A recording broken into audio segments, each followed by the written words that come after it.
And now for something completely different. We have Polka in his Waffenträger E100.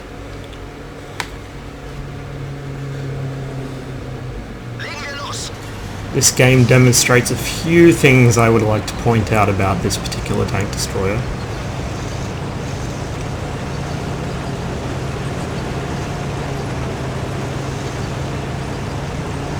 I'd also like to remind everybody that this thing has not received any nerfs whatsoever since it was first introduced to test. That's 2 test iterations, and hitting the live server for an entire patch, it has not had its balance adjusted at all.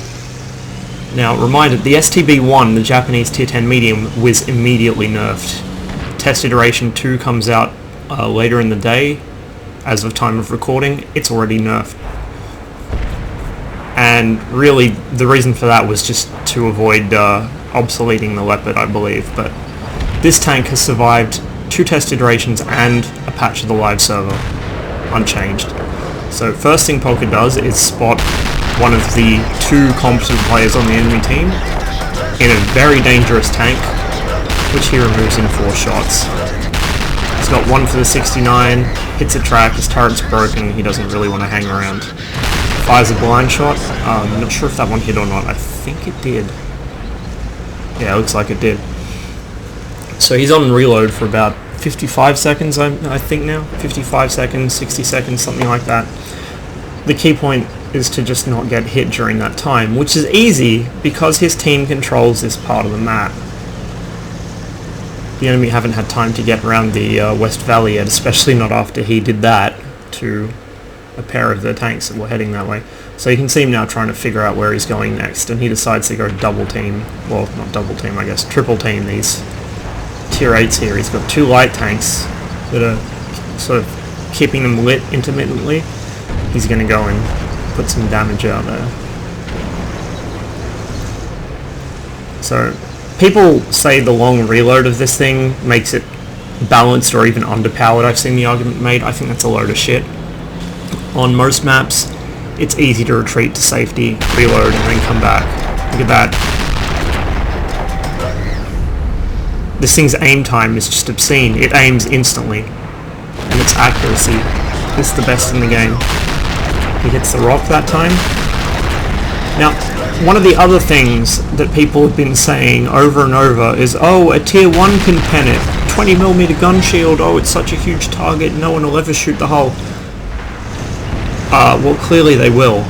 And this is something I've been saying since I played it first time on test server. People will shoot your hull. More often than not, that's where they're going to hit you, either because they panic, or because they're too stupid to aim for the turret, or just because it's the only thing they can reliably hit. And if they hit your hull, you've got E100 armor. You've also got 2200 hit points, which is the highest of any TD as far as I'm aware. Have more hit points in this TD than several tier 10 heavy tanks do, let alone the medium tanks, which is breaking from most other TDs, which typically have lower hit points than the heavies and mediums in their tier by a considerable margin. So Polka's just about to be loaded again. He backs out to try and spot a target. Reminder, this thing has 420 view range, making it the best view range in the game, tied with the M48 Patton. T69 is respotted, and T69 is now back in his garage. A lot of people have been saying the view range is balanced out by the fact this thing has, I think, the worst or second worst camera rating in the game. But considering the accuracy of its gun, the speed of its aim time, and just how much firepower it puts out, it's really not that difficult to sit at the edge of render distance, or outside of an enemy's spotting range even, not even the edge of render distance, and just clip dump them. It's stupid. I've seen these things on test server go an entire match, do 10k damage, and never be spotted all game. Every conceivable argument you can come up with for this thing being balanced or underpowered is just shot down in moments. It's just inconceivable people could actually think this thing is underpowered. So he spots the other competent enemy player, the ISU. First shot looks like gunmantlet, second one is eaten by tracks. Third, that might have been the beak, I think, but he gets it with his fourth. So you will bounce things with AP, but reminder, this thing gets really good APCR. 352 pen, which isn't bad. It's better than a lot of tier 10 tanks get for their heat rounds. And also, its flight time is very, very low. It has like a 15 or 1800 meter per second muzzle velocity. It's one of the fastest APCR rounds in the game, which means leading targets at long distance is trivial. I'm not sure what equipment Polk is running on this. Obviously binoculars, but I'm not sure what else. When I was playing on test, I ran a GLD on it just to make its aim time even more absurd. So you can see now he's already got just under 4.5k damage and 3 kills. This is about the upper limit of what I would be able to do in any tank in a favourable match. I mean, I'm obviously not as good at this game as Polka, but... So there you go, one into the back of the E4. JP2 knows what's good for him and backs up, but look at how quickly this turret rotates, and just how mobile this thing is in general. It's actually more mobile and has a faster rotating turret than most German heavy tanks. I think it actually is comparable in traverse on both hull and turret to the Tiger and Tiger 2. It's ludicrous how mobile it is. I mean, you could imagine the tiers if you took an IS-7 hull and then slapped a turret on there with a BL-10 in it. Let alone something that auto-loads for 560 damage a shot, dumps 3360 potential damage in 10 seconds. So this T-71 bounces 2 shots and then just doesn't have the clip damage to do anything to Polka.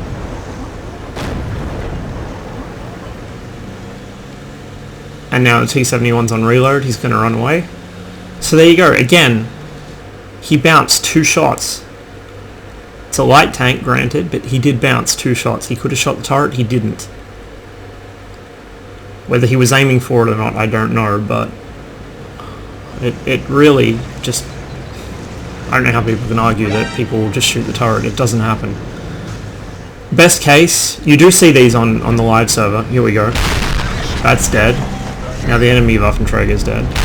You do see games on the live server, sorry, where a particularly bad Waffenträger player will get themselves spotted and just focus down. Usually that's when there's a lot of good players on the other team and the person driving the Waffenträger is hopeless. When it's a good player in the Waffenträger and hopeless players on the other team, you don't see that. The other thing you'll see is pubbies will actually charge these things into the enemy team before they're loaded. That's generally the only way you're going to see one of these get less than about 3k damage per game. You look at most bads who play them, their average damage in their other tier 10s, heavies, TDs, whatever, is maybe like 1.8k, maybe not even that, maybe 1.5, and their average damage in this is like 3k. It's such a huge disparity, you can't deny it. So he's got 6 kills now. Whoop! Boom, instantly aimed.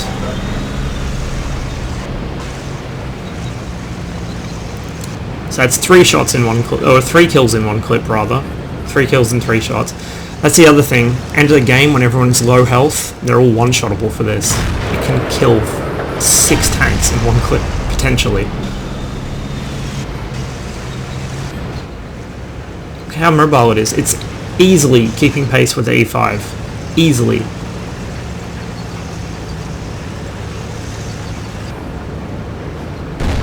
T30 misses. Polka doesn't, because unlike the T30, he aims instantly. He decides to clip here while the E5 heads towards the enemy cap.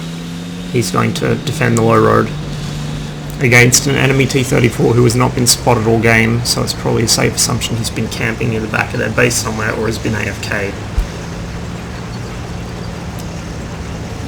So I think one of the main things for this tank is knowing when to reload, so you don't get rushed while you're still in the middle of swapping clips. If you see my game I played on Anskinnet on a test server, I was actually able to reload several times in the middle of the fight in the city map without being killed, just because I managed to time my reloads at good points and when there were friendlies around. So here we go, T-34 still full health. Let's see what Polka does to him.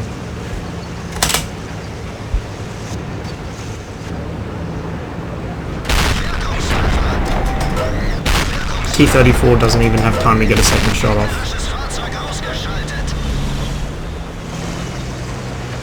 So considering he got a line shot on that T69, I'm pretty sure, that puts him at 9k damage, a Radley Walters medal, 9 kills. I can't remember how much XP this was, he did post it. It was some ridiculous amount. And this is on South Spawn Mountain Pass. Now, Mountain Pass is known to be biased to the North Spawn. It's something that people have bitched about for a long time. So, South Spawn can be won by good players in any tank, but to do this when you're at a map disadvantage, your team's not really that great. I mean, neither team is, to be honest, but I don't think this thing should be in the game at all. I think this is one of those tanks very much like the 183, that if you made it, I hesitate to say balanced, because I think the 183 isn't overpowered so much as it's just unfun. You know, Hesh is so wildly unpredictable at times, it makes it not so much overpowered as just basically RNG lottery. But, you know, to make these tanks actually not horrible to fight against, they would have to be horrible to play. This thing, because of its size and the way it's designed, it has to be either overpowered or trash. There's no in between. And I really don't think it should have been added. I think they should have gone for a different design. Maybe this gun on the E50 hull, without an autoloader, or maybe with a 3-shot autoloader. It's just something not this, really. But, I mean, you may have seen my videos already of me playing it on the test server. I'm a much worse player than Polka, and I was still doing pretty well with it. Even in games where I was dying right at the start, I was still doing well in it. But, I mean, a competent player in one of these, it's rare to see them get under 7 or 8k damage. I have seen as high as 12. I've seen as high as 10 without the person being spotted, ever. So